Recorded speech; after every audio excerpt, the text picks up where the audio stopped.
समझो फिर सबकी तृप्ति हो चुकी है उत्तम नगर। और ये उत्तम नगर कौन है महाराज?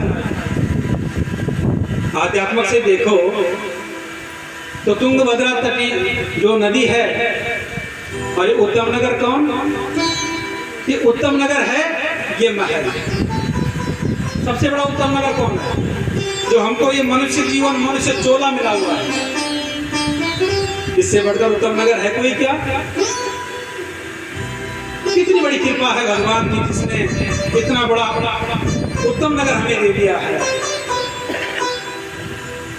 और महाराज आत्मदेव कौन है? आत्मदेव हमारे अंदर जो विराजमान है, यही तो आत्मदेव है। तो ये उत्तम नगर है, और इस उत्तम नगर में एक आत्मदेव नाम का पंडित रहा करता है। और सभी वर्णाश्रम धर्म के यहाँ पे लोग रहते हैं, सभी संभ्रांत लोग यहाँ पे निवास करते हैं, वास करते हैं। और महाराज वहाँ पे जो पंडित हैं उनका नाम है आत्मदेव। आपने सुनी होगी कथाएं, लेकिन गूढ़ रहस्य हैं, उनको समझना। इन कथाओं का जो तत्व है, मूल तत्व, उसको समझना। और अगर आप उन चीजों को समझ गए तो महाराज ये समझो कि आपने श्रीमद् भागवत कथा सुनी है। आज से 7 दिन पर्यंत, हो सके जो आज पहले दिन आ गए हैं वो निरंतर आए, तब समझ में आती है कथा। और जब निरंतर आप 7 दिन पर्यंत सुनोगे, और अगर आपके जीवन में परिवर्तन होता है आज से, और 7 दिन के पर्यंत जो जो चीज आपको स्वीकार ग्रहण करने युक्त होंगी उनको ग्रहण करना, और जिन चीजों के लिए त्याग बताया जाएगा उनको त्याग करना। अगर आपने संकल्प कर दिया और एक भी चीज त्याग कर दी तो समझो आपने कथा सुनी है। और त्याग किसका करना है? अपनी अष्ट बलियों का त्याग करना है। गौर से सुनिए, किन चीजों का त्याग करना है? अष्टबलि का। अष्टबलि किसको कहते हैं? जब हम कार्य पूजा कर दो ना, वो एक भ्रांति है, हम वहां भटकते हैं, वो नहीं।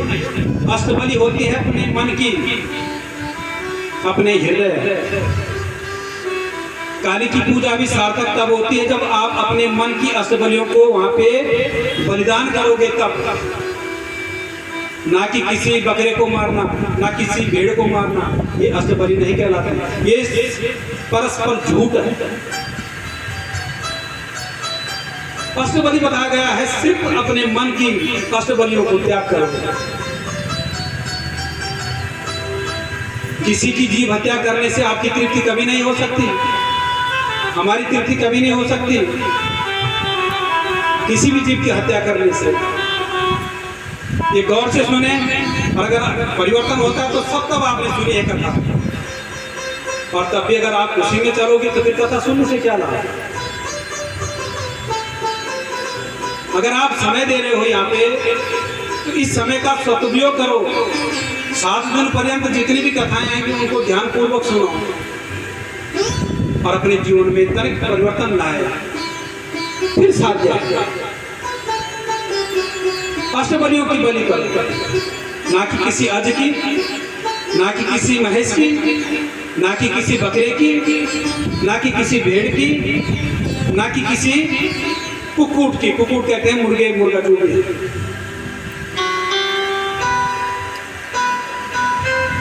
बहुत गूढ़ रहस्य है, और वो सिर्फ यही मिला करता है, सिर्फ कथाओं में मिला करता है, अन्यत्र नहीं। किसी की गर्दन को उड़ाकर, उसका रक्त बहाकर, उसकी नसों को छीनकर, उनकी हड्डियों से मांस को निकालकर, और तब प्रसाद चढ़ाते हो भगवान को। धिक्कार है हमारे इस जीवन को, धिक्कार है।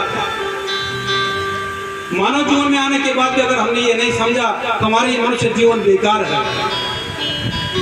भगवान को प्रसाद वही चढ़ता है जो सात्विक को, अभी मैंने पहले भी बताया था, कि जिसमें तामस न हो। भगवान को अगर तामस चीज का भोग लगाओगे तो भगवान भी क्रोध हो जाते हैं, रुष्ट हो जाते हैं भगवान। भगवान को आप अगर तीखी मिर्ची खिलाओगे तो भगवान के भी पसीना आता है। भगवान को मिश्री क्यों खिलाते हैं? भगवान को मक्खन क्यों खिलाते हैं? भगवान ने मक्खन और दूध दही को क्यों खाया? आध्यात्मिक अपने मन से सोचो, क्या क्यों? भगवान ने चोरी की, किसकी की? माखन की चोरी की, दूध की चोरी की, दही की चोरी की, किसी बकरे की चोरी की क्या? किसी की जीव हत्या की क्या? यहां से प्रेरणा सिद्ध है। यही तो श्रीमद् भागवत में हमें सुनाता है। इन चीजों को, अष्टबलियों को अपने मन से त्याग दो। और अष्टबली कौन है? ये क्या है? ईर्षा, द्वेष, मोह, मत्सर, लोभ, अहंकार, क्रोध और अत्यधिक बंधन में लिप्त होना। ये 8 बलियां हैं। अगर इन 8 बलियों को आपने त्याग दिया तो आप पे काली भी प्रसन्न हो जाएगी, भैरव भी प्रसन्न हो जाएंगे, 33 कोटि प्रकार के जितने देव हैं सब प्रसन्न हो जाएंगे। अगर आपने मन की अष्टबलियों को त्याग किया तो। अगर मन की बलियों को त्याग नहीं करते तो कितने भी देवताओं को पूज लो, संतुष्टि कभी नहीं हो सकती। ये मैं व्यास पीठ से बोल रहा हूँ। और व्यास पीठ से वही चीज बोली जाती है जो सत्य है, जिनका कभी नाश नहीं होता। इन चीजों से बचो। ईश्वर ये देव किसी को दुख नहीं देता, ईश्वर किसी को सुख भी नहीं देता। दुख सुख सिर्फ कर्म के अनुसार होता है। ईश्वर ऊर्जामान है। ईश्वर क्या है? ऊर्जामान। बाकी हम सब क्या है? अलग अलग उपकरण समझो। शरीर अलग अलग, प्राणी के शरीर अलग अलग है, लेकिन ऊर्जा एक ही है। सांस वो भी दे रहा है, हम भी ले रहे हैं। रक्त उस पे भी बह रहा है, हम पे भी बह रहा है।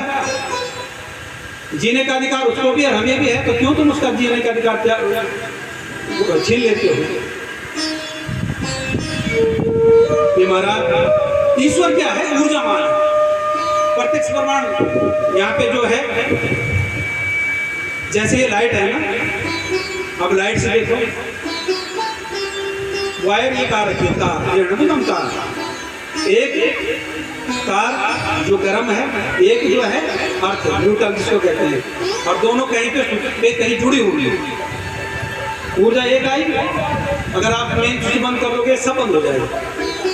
ऊर्जा एक आई, एक आने के बाद कितने उपकरणों में यहाँ पे परिवर्तन हो गई है। हमारे संगीताचार्य जो है वो अलग अलग उपकरण बजा रहे हैं, कुछ अलग कुछ अलग। ये अलग अलग ऊर्जा जो प्रकाश कर रहा है वो अलग अलग, जिससे ध्वनि जारी है वो अलग अलग, लेकिन ऊर्जा एक है। अगर ये ऊर्जा एक हट जाएगी तो सब चीज हट जाएगी। इसी प्रकार से भगवान क्या है? ऊर्जामान है। बाकी हम सब जितने भी प्राणियां हैं ये उपकरण है। एक घड़ा होता है ना महाराज, एक घड़े में पानी रखो और पानी घड़े में रख के जब सूर्योदय होगा तो बाहर रखा, फिर देखना उस घड़े में कौन दिखता है। कौन दिखेगा? बोलो क्या दिखेंगे? भगवान सूर्य दिखेंगे। और ऐसे ही लाखों घड़े पानी के रख दो और लाखों घड़े पानी के रखोगे तो उनमें क्या दिखेगा? तभी सूर्य दिखेगा। तो सूर्य लाख है क्या? सूर्य क्या है? एक है। हमने नीचे घड़े लाख रख दिए इसलिए वो लाख लग रहे हैं, नहीं तो सूर्य एक है। इसी प्रकार से ईश्वर एक है, भगवान एक है। इसलिए मैंने पहले भी कहा आदर सबका करो, निष्ठा एक में रखो। 8 चीजों की बलि कर दो महाराज तो फिर क्या होगा? भगवान आप पे प्रसन्न जरूर, ईश्वर आप पे प्रसन्न जरूर होंगे। भगवान को कपट वाली भक्ति नहीं चाहिए, छिद्र वाली भक्ति नहीं चाहिए। और हम भगवान की कौन सी पूजा करते हैं? छिद्र वाली। छिद्र किसे कहते हैं? छिद्र किसे कहते हैं? छिन्न करना। कपट किसे कहते हैं? किसी प्राणी के साथ कपट करना। तो भगवान कैसे खुश हुए? इसलिए भगवान कहते हैं चित्र वाली भक्ति नहीं चाहिए, कपट वाली भक्ति नहीं चाहिए। मुझे क्या चाहिए? निर्मल, जिसका मन निर्मल हो, शुद्ध हो। और निर्मल उसका होता है जिससे अपने मन से अष्टबलियों को त्याग दिया है, अष्टबलियों को हटा दिया है, उसका मन निर्मल हो जाता है। जिसको बहम ना हो, अगर बहम पालते रहोगे तो कभी संतुष्टि नहीं होती महाराज। इसी प्रकार से कहते हैं कि दिखावा मत करो, भक्ति करो लेकिन दिखाओ मत, भक्ति करो लेकिन कपट नहीं, भक्ति करो लेकिन छिद्र नहीं, निर्मल बनो, फिर भगवान को स्वीकार करो। इसी प्रकार से कहते हैं कि हृदय ऋषि एक कथा याद आती है।